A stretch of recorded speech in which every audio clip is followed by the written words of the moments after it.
says they are wasting their time. Khamenei's son is a lightweight. I have to be involved in the appointment, like with Delcy Rodriguez, referring to the interim leader there in Venezuela. A shadow operator, an IRGC insider, a deeply secretive figure. Mojtaba Khamenei is about to be handed the Islamic Republic. ዓለም የመካከለኛው ምስራቅ ካርታ ዳግም በደም በሚነደፍበት የታሪክ ጥፋት ላይ ቆመች መስላለች። ዛሬ ኢራን በቀጥታ የሚሆን በውክልና ከአድማስ ከ15 በላይ ከሚሆኑ ሀገራት ጋር የሞት ሽረት ፍልሚያ ውስጥ ገብታለች። ይሁን እንጂ ኢራን በጎረቤቶቿ የባህረ ሰላጤው የአረብ አገራት ላይ ጥቃት ብትሰነዝርም እነዚህ ሀገራት አንዳቸውም አጸፋዊ እርምጃ ለመውሰድ እጃቸውን አላነሱም። ለምን? የዝምታ ከፍርሃት የመነጨ ሳይሆን ከሺያና ሱኒ የዘመናት ቅራኔ ጀርባ ከተደበቀ ረቂቅ ስሌት የመጣ ነው። በዚህ ቀን ቴህራን ራሷን የእስልምና ጠበቃና የቅዱሳን ስፍራዎች ዘብ አድርጋ በመሳል ማንኛውም በእሷ ላይ የሚሰነዘር የአረብ ጥቃት ሃይማኖትን የመክዳት ታሪክ ተደርጎ እንዲቆጠር የስነ ልቦና አጥር ገንብታለች። በዚህ ድንቅ የጂኦፖለቲካ ድራማ ውስጥ ደግሞ ዶናልድ ትራምፕ እንደ ቬኔዙዌላው ኒኮላስ ማዱሮ ሁሉ ለኢራንም የራሴን መሪ መርጣለሁ በሚል ድፍረት ብቅ ብለዋል። ትራምፕ የሚፈልጉት በእሳቸው ፖሊሲ የሚመራም እንደ ዴልሲ ታዛዥ የሆነ የኢስሙላ መሪ በቴህራን ቤተ መንግስት ውስጥ ማስቀመጥ ነው። በዚህ ሁሉ ውጥረትና የዓለም ሀያላን ሽኩቻ መሃል ግን ስሙ በሹክሹክታ የሚነሳውና ከመጋረጃው በስተጀርባ ያለው እውነተኛ ኃይል ተብሎ የሚጠራው ሙጃታብ ኻሜኔ የት ደረሰ? አባቱና ባለቤቱ በመሪው ቢሮ ላይ በተፈጸመ ጥቃት ቢገደሉም እርሱ ግን አሁንም ከጥላው በስተጀርባ ሆኖ የህልውና ጨዋታውን እየተጫወተ ነው። ዛሬ የአረብ ሀገራትን እጅ የያዘውን የሃይማኖትና ፖለቲካ ሰንሰለት የትራምፕን የሹመት ምኞትና ምስጢራዊ የኻሜኔ ልጅ ያለበትን ድብቅ ሁኔታ በጥልቀት እንፈትሻለን። እንደ ሁልጊዜው ተከታዮቹን ደቂቃዎች እንድታውሱን በትህትና እንጠይቃለን። አብረን እንቆይ።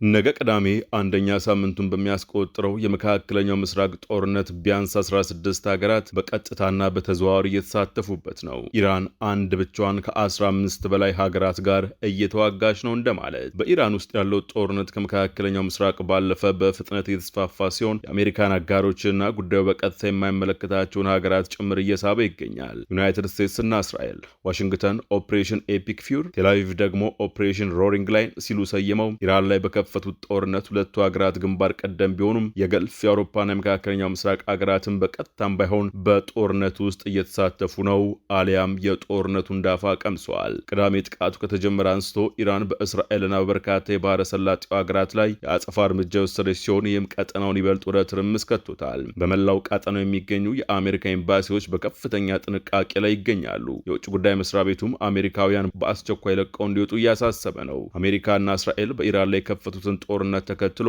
ቴህራን በምላሹ እንደ የተባበሩት አረብ ኤሚሬትስ፣ ኳታር፣ ኩዌት፣ ባህሬን፣ ኦማን፣ ሳውዲ አረቢያ፣ ጆርዳን፣ ሊባኖስ የመሳሰሉት ሀገራት ላይ መጠነ ሰፊ ጥቃት ሰንዝራለች። እዚህ ጋር አንድ ጥያቄ መነሳት አለበት። ኢራን ይህን ሁሉ ጥቃት የምትፈጽምባቸው የሰላጤው ሀገራት ስለምን ምላሽ አይሰጡም የሚለው ነው ጥያቄው። ለዚህ ምላሽ ለመስጠት የሚሞክር ሀተታም ኢንዲያ ቱዴይ አስነብበዋል። ባለፉት 3 አስርት ዓመታት ባህሬን፣ ኳታር፣ ኩዌት፣ ኦማን፣ የተባበሩት አረብ ኤሚሬትስ እና ሳውዲ አረቢያ በተለዋዋጭና ያልተረጋጋው መካከለኛው ምስራቅ ቀጠና ውስጥ የመረጋጋት ተምሳሌት መሆን የታወቀ ስም ገንብተው ነበር።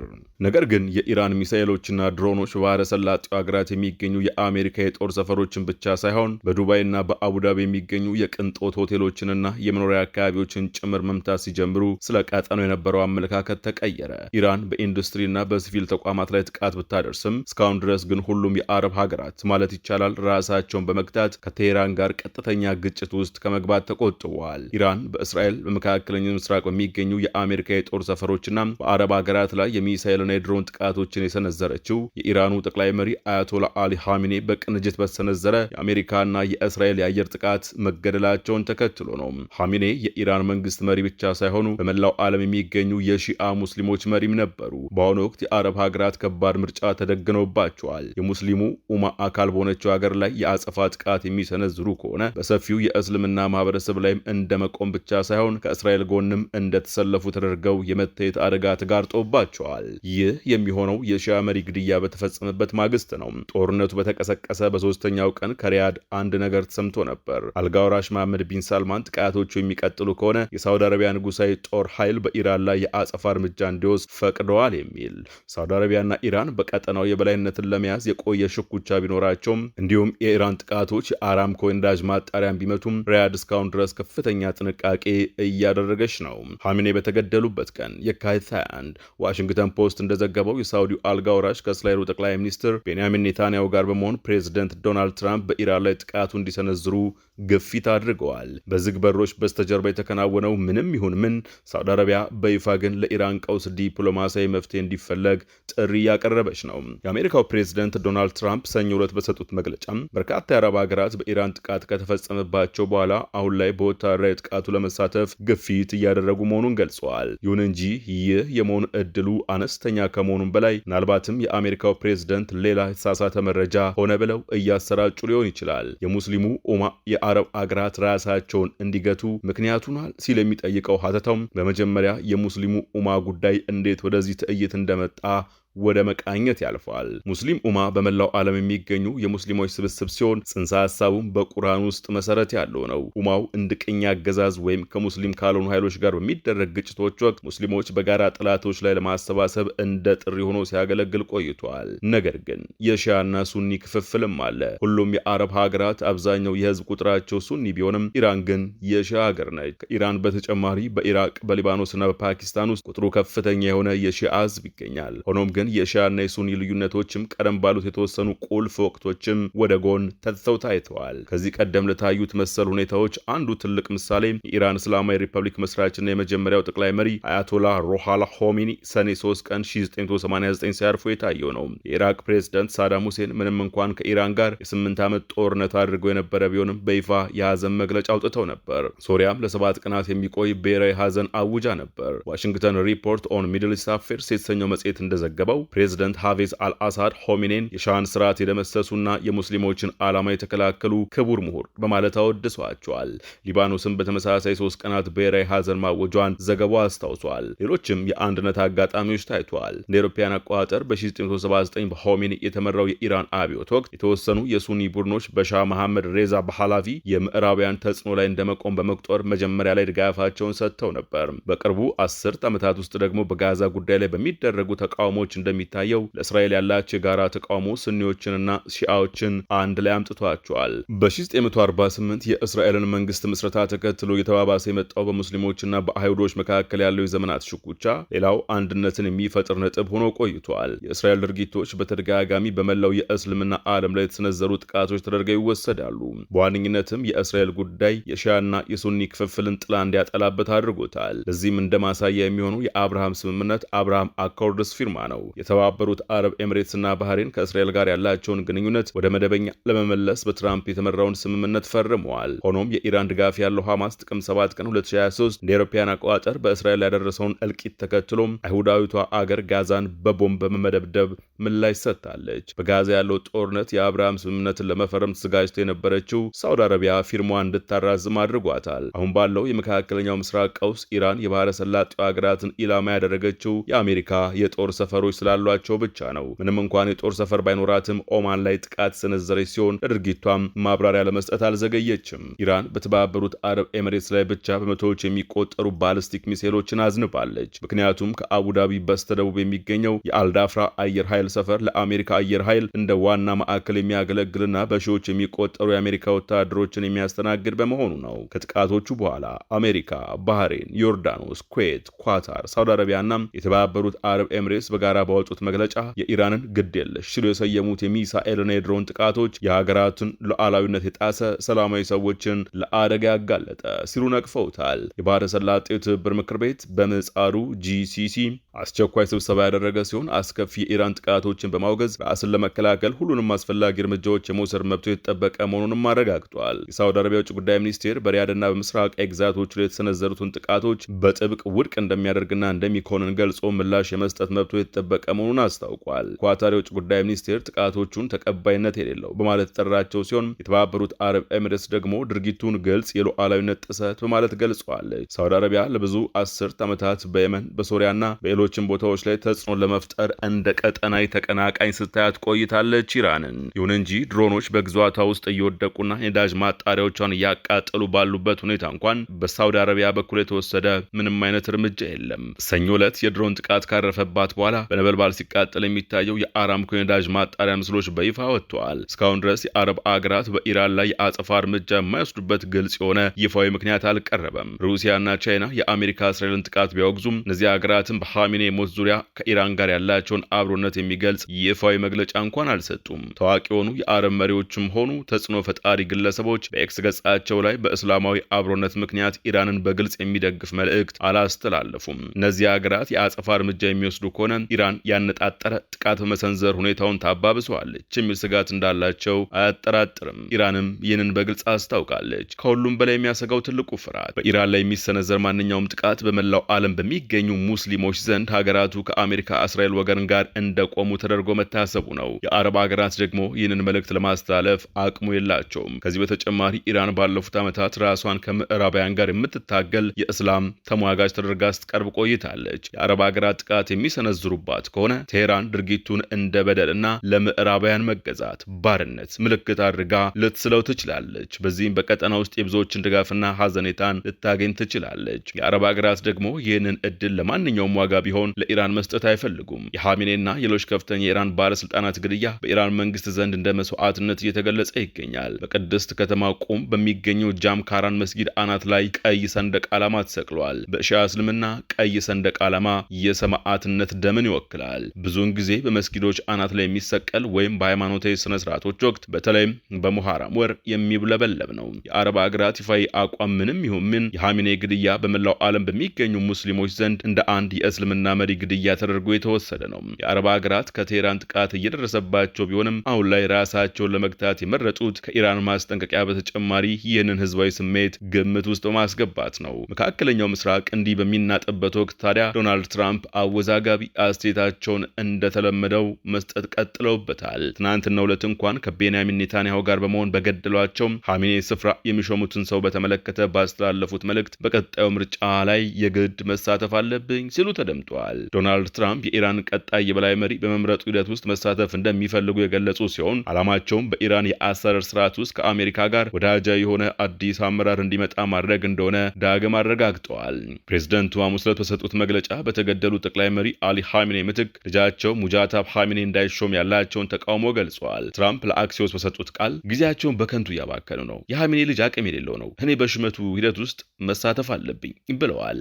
አክለውም በጥር ወር በቁጥጥር ስር ያሉትን ኒኮላስ ማዱሮን በመተካት ስልጣን እንደያዙት የቬኔዙዌላ ፕሬዝዳንት ዴልሲ ሮድሪጌዝ አይነት መሪ እንዲኖር እንደሚመርጡም ገልጸዋል። ሮድሪጌዝ ቀደም ሲል የማዱሮ ምክትል ፕሬዝዳንት የነበሩ ቢሆንም አሁን ላይ ዋሽንግተን የቬኔዙዌላ ነዳጅ እንድትሸጥ ፈቅደዋል። እንዲሁም የአሜሪካን ተጨማሪ ጥቃት በመፍራት ለኩባ የሚደረገውን የነዳጅ አቅርቦት አቋርጠዋል። ትራምፕ እንደ ሮድሪጌዝ አይነት የኢራን መሪ ማግኘት እንደሚፈልጉ በተደጋጋሚ ተናግረዋል። ትራምፕ በሳምንቱ መጀመሪያ ላይ ለጋዜጠኞች በሰጡት መግለጫ በቬኔዙዌላ ያደረግነው ነገር እጅግ አስገራሚ ነበር፣ ምክንያቱም ጥቃቱን ፈጽመን መንግስቱን ግን ሙሉ በሙሉ ሳይፈርስ እንደነበረ ማቆየት ችለናል። አሁን ደግሞ በጣም ጥሩ የሆነችው ዴልሲ ያለችን ሲሉ ተደምጠዋል። በጥላቻና በጠብ መሃል ትራምፕ በምርጫ ሂደት ውስጥ እንዴት ሊሳተፉ እንደሚችሉ ግልጽ አይደለም። በኳንሲ ኢንስቲትዩት ምክትል ፕሬዝዳንት የሆኑት ትሪታ ፓርሲ እንደገለጹት ከሆነ ትራምፕ የኢራንን እጅ መስጠት ነው የሚፈልጉት። ፓርሲ ለአልጀዚራ ሲናገሩ እስከፈለጉ ድረስና ልክ እንደ ዴልሲ የትራምፕን የፖሊሲ ምርጫዎች እስከተከበረ ድረስ በስሙ ላይ የተቀመጠ ሲምቦሊክ አካል ኢራንን ቢረከብ ትራምፕ ደስተኛ ናቸው ብለዋል። ፓርሲ አክለውም ትራምፕ ለፖሊሲ ፍላጎቶቻቸው ለመገዛት ፈቃደኛ ያልሆነ ማንኛውንም ሰው ኻሜኔን እንዲተካ አይፈልግም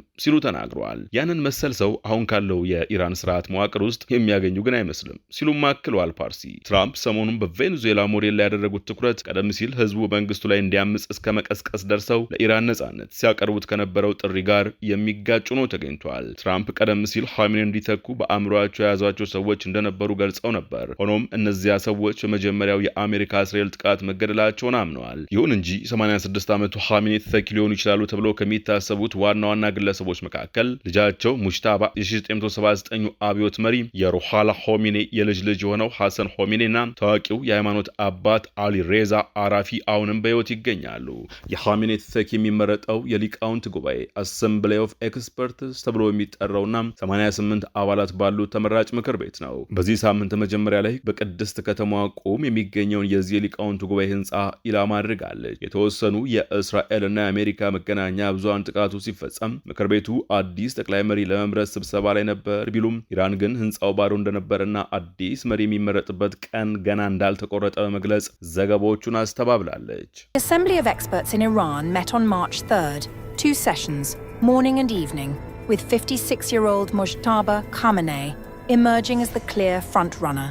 እኚህ አያቶላውን ይተካሉ የተባሉት ሰው ግን ማናቸው የሚለውን ወደ መመልከት እንለፍ። በአትላንቲክ ላይ ሰውየው በጣም አደገኛ ነው በሚል ርዕስ ጽሑፋቸውን ያሰራጩት ደራሲና የዜና አውታሩ አምደኛም ግራሚ ይሁድ ምልከታቸውን አጋርተዋል። በእስራኤል መከላከያ ሚኒስትር እስራኤል ካትዝ መሰረት አዲሱ መሪ ያለምንም ጥርጥር የግድያ ኢላማ ይሆናል። እስራኤል በዚህ ረገድ እያስመዘገበችው ያለው ስኬት በገንዘብ እጥረት ለተጠመደው የኢራን መንግስት አንድ አይነት ቁጠባን ሊያመጣ የሚችል አጋጣሚን ይፈጥራል። ይህም ልክ በሐምሌት ድራማ ላይ እንደተገለጸው ለአዲሱ የበላይ መሪ በዓለ ሲመት የተዘጋጀው ግብዣ ተረፈ ምርት በነጋታው ለዚያው ሰው የቀብር ስነ ስርዓት እንደ ቀዝቃዛም ትርፍ ምግብ ሊቀርብ ይችላል ሲሉም በስላቅ ይጀምራሉ። እስካሁን ድረስ ስማቸው ብዛት ተጠቀሰ የሚገኙት የ56 ዓመቱ ሙጅታባ ኻሜኔ ናቸው። እሳቸውም ከ1989 ጀምሮ ኢራንን የመሩትና ባለፈው ቅዳሜ በአሜሪካና እስራኤል ጋር ኦፕሬሽን የተገደሉት የአሊ ኻሜኔ ልጅ ናቸው። አንዳንዶች ሙጅታባ ስልጣኑን በጭካኔ በማጠናከር አስፈላጊውን ማሻሻያዎችን ሪፎርምስ ሊያደርግ የሚችል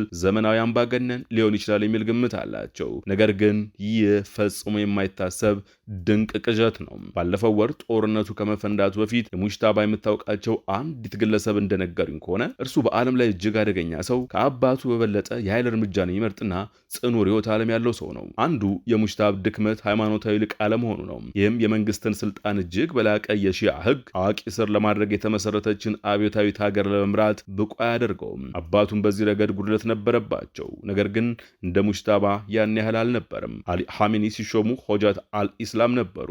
ይህ ከአያቶላው አንድ እርከን ዝቅ የሚል መካከለኛ የህግ አዋቂነት ደረጃ ነው። አሊ ኻሜኒን ወደ ስልጣን ሲያወጣም የሊቃውንት ጉባኤው ታላቁ አያቶላ የነበሩትን ሁሴን አሊ ሞንታዜሪን ዘሏቸዋል። የሞንታዜሪ የሃይማኖት እውቀት ኻሜኒ እጅግ የላቀ ቢሆንም በወቅቱ ከመንግስቱ ጋር ቅራኔ ውስጥ ገብተው ነበር። ሙጅታባ ሃይማኖትን ቢያጠናም ገና ሆጃት አልኢስላም እንኳን አልሆነም። በተለምዶ የሊቃውንት የስልጣን መለኪያው እስልምና በሚያዘው መሰረት በግልም ሆነ በፖለቲካዊ ጉዳዮች ላይ ብይን ሲሰጡ የእርሳቸውን መመሪያ ለመከተል በነጻነት የሚመርጡ ሰዎች ብዛት ነው። አሊ ኻሜኒ ወደ ስልጣን በወጡበት ወቅት በእስልምና ህግ ነክ ጉዳዮች ላይ እርሳቸው የሚገዙት ወይም የሚታዘዙት በጣም ጥቂት ሰዎች ነበሩ። ልጃቸው በእነዚህ ጉዳዮች ላይ በሚናገረው ነገር ላይም ደግሞ ትኩረት የሚሰጥ አንድም ሰው የለም። ብዙዎች ሙጅታባን ይፈሩታል። ነገር ግን የሚፈሩት የእርሱን ዓለማዊ ተጽዕኖ ነው። በዊኪሊክስ በወጡ የአሜሪካ ዲፕሎማሲያዊ ሰነዶች መሰረት የኢራን ምንጮች ገና ከ18 ዓመታት በፊት ሙጅታባም እጅግ እየጠነከረ መምጣቱንና የአባቱን ቢሮ በበላይነት እየመራ መሆኑን በቅሬታ ገልጸው ነበር። ፍራንስ 24 ደግሞ እንዲህ ይላል። የአሜሪካ ዲፕሎማቶች ምንም እንኳን ሙጅታባ በእስላማዊቷ ሪፐብሊክ ውስጥ ምስጢራዊ ሰው ቢሆንም ለበርካታ አስርት ዓመታት ከመጋረጃው በስተጀርባ ያለው እውነተኛው ኃይል the power behind the ropes በማለት ሲገልጹት ቆይተዋል። ምንም እንኳን ሙጅታባ ኻሜኒ የእስራኤል የአየር ጥቃት የበላይ መሪውን ቢሮ ኢላማ አድርገው የ86 ዓመቱን አባቱንና ባለቤቱ ዛሃራ ሃዳድ አደልን ከገደለበት ከቅዳሜ ጀምሮ በይፋ ባይታይም አሁንም በሕይወት እንዳለ ይታመናል። የአሜሪካና የእስራኤል አየር ጥቃቶች በኢራን ላይ እየቀጠሉ በመሆናቸው ሳይደበቅ አልቀረም ተብሎ ይገምታል። ይሁንና የኢራን መንግስታዊ መገናኛ ብዙሃን ስላለበት ቦታ እስካሁን የዘገቡት ነገር የለም። የሙጅታባ ኻሜኒ ስም አባቱን ሊተካ እንደሚችል በሰፊው እየተነገረ ይገኛል። ይህም ቀደም ሲል የነበረውን የፓህላቪ ስርወ መንግስት የዘር ውርስ አገዛዝን በመቃወም በተገነባች ሪፐብሊክ ውስጥ የሃይማኖታዊ ስርወ መንግስት ቴኦክራቲክ ዳይናስቲ የመመስረት አዝማሚያ ያለውን ተቃርኖ ያሳያል። ለአመራርነት ከሚጠቀሱት ሌሎች ተፎካካሪዎች መካከል በአሁኑ ወቅት በጊዜያዊ መሪነት እያገለገለ ያለው የሶስትዮሽ ምክር ቤት አባል የሆኑት አልሬዛ አራፊ እጅግ ወግ አጥባቂ የሆነውን የሺያ ሊቃውንት ክንፍ የሚወክሉት መሐመድ ሙሃዲ ሜርባጋሪና የሩሃላ ሆሜኔ የልጅ ልጅ የሆኑት ሐሰን ሆሜኔ ይገኙበታል። እንደ አውሮፓውያን አቆጣጠር በ1969 መሻሃድ በተባለች ከተማ የተወለደው ሙጅታባ ኻሜኒ ኢራን ካስተናገደችው 1979 ኢስላማዊ አብዮት 10 ዓመታት ቀደም ብሎ ነበር የተወለደው። አባቱ በሻህ መሐመድ ሬዛ ፓህላቪ ላይ ተቃውሞ ሲያነሳሱ እሱ እያደገ ነበር።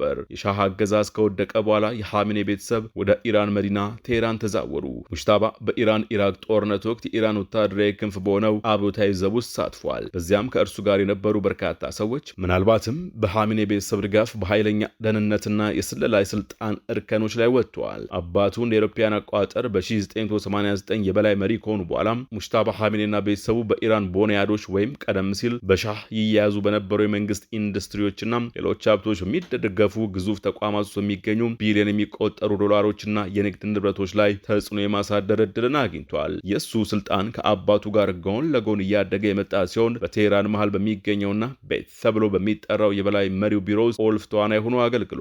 ዩናይትድ አጌንስት ኒውክሌር ኢራን የተባለው ውግንናው ለአሜሪካ የሆነው ድርጅት እንደገለጸው ሙጅታባ በዚህ ቢሮ ውስጥ የረዳትነት፣ የልዩ አማካሪነት፣ የመቅደስ ጠባቂነትና የሹመት አቀነባባሪነት ኪንግ ሜከር ድብልቅ ሚና ነበረው። በብራሰልስ የሚገኘው የኢትዮጵያ የምርምር ማዕከል የኢራን ጉዳይ ተመራማሪው ጆናታን ፒሮን እንደ አውሮፓውያን አቆጣጠር በ2022 ለፍራንስ 24 ይህ ቤት የተባለው ቢሮ በሚያከናውናቸው ተግባራት ላይ ግልጽነት የለም። ተግባራቱን በአብዛኛው በስልጣን ሽኩቻና በዝምድና ትስስር ላይ የተመሰረቱ ናቸው። ሙጅታባ ኻሜኔ በምርጫው አልመጣም።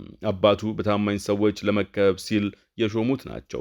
ተቺዎች እርሱን የአሊ ኻሜኔ ልጅ በመሆኑ ብቻ በጠቅላይ መሪው ቢሮ ውስጥ ካለው ቦታ ተጠቃሚ የሆነ ሙሰኛ አድርገው ይቆጥሩታል። በአባቱ አገዛዝ ዘመን ኻሜኔ ወደ አመራሩ ያለውን ቅርበት በመጠቀም የራሱን ስልጣን ለማጠናከር ተጠቅሞበታል። በዊኪሊክስ የወጡ የአሜሪካ ዲፕሎማሲያዊ ሰነዶች እንደጠቆሙት እርሱ የአባቱ ዋነኛ በር ጠባቂ ፕሪንሲፓል ጌትኪፐር ሆኖ ያገለግል ነበር። እንዲሁም በአገሪቱ ውስጥ የራሱን የስልጣን መሰረት እየገነባ እንደነበር አመልክተዋል። እንደ አውሮፓውያን አቆጣጠር የ2008 ሰነድ እንደሚለው ኻሜኔ በመንግስቱ መዋቅር ውስጥ ብቃት ያለው ጠንካራ መሪና ስራ አስኪያጅ ተደርጎ በሰፊው ይታያል። ይህም አንድ ቀን ቢያንስ የአገሪቱን ብሔራዊ አመራር በከፊል እንዲረከብ ሊያደርገው ይችላል። አባቱም ቢሆኑ እርሱን በዚህ መልክ ሊያዩት ይችላሉ ሲሉ ገልጾታል። ሆኖም ሰነዱ የሃይማኖታዊ ብቃት ማነስንና የወጣትነት ዕድሜውንም እንደ እንቅፋት ያነሳል። ሰነዱ አክሎም እንዲህ ብለዋል።